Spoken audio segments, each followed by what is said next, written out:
An American Beauty, a True Account by Jeremy Void.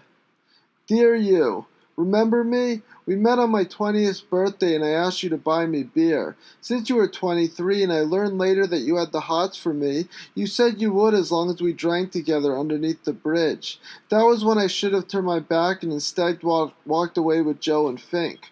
I should have, but I didn't. I didn't because I wanted beer and you were the only person standing in my way, an obstacle so easy to bypass. So I took a chance. Oh yes, was it a chance? You bought me a 40 and the two of us went off to the bridge. Joe and Fink later gave me scoff for this, and I felt like a fool, though I still confided in them what had happened. Confided? I didn't confide in anyone, didn't confide a thing. Just told this story as true as I suppose I could have, and they laughed at me and called me names. I guess it is funny, the fact that I sold myself for only one 40-ounce when I bet I could have asked for more. But it's over now, and we drank together, and you raped me in the dirt right against the wall of the bridge, moaning in a deep manly voice that scared me senseless, and the way you rolled my groin scared me too, and I'm proud to say my dick didn't budge, but rather stayed flaccid as it entered your pussy, because if it had risen it might have broken with the force of your weight. Ooh, that would have been so painful. I don't know how I would have coped. I'd find a way, maybe be sent to the hospital where they'd snap it back in place. Then I'd have to lay low, or not lay at all, while it healed and until I was in good shape again. Then I could bang anyone I wanted, and I should be sure glad the whole ordeal was over and I deserved all the taunts Joe and Fink dished out at me.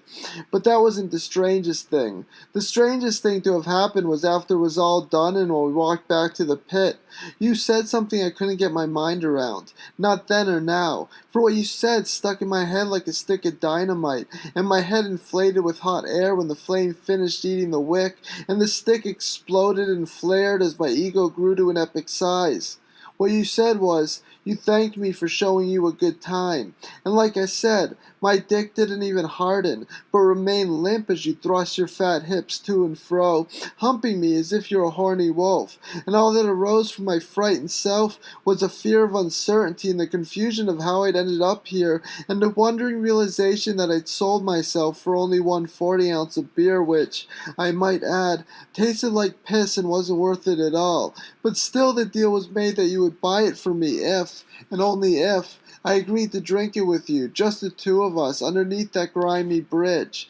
That was my mistake, and I will never make the same error of judgment, not ever, mainly because I am sober now, and thank God those days are over now, and now I can live happily without ever having to sell myself again for something so cheap as a 40-ounce.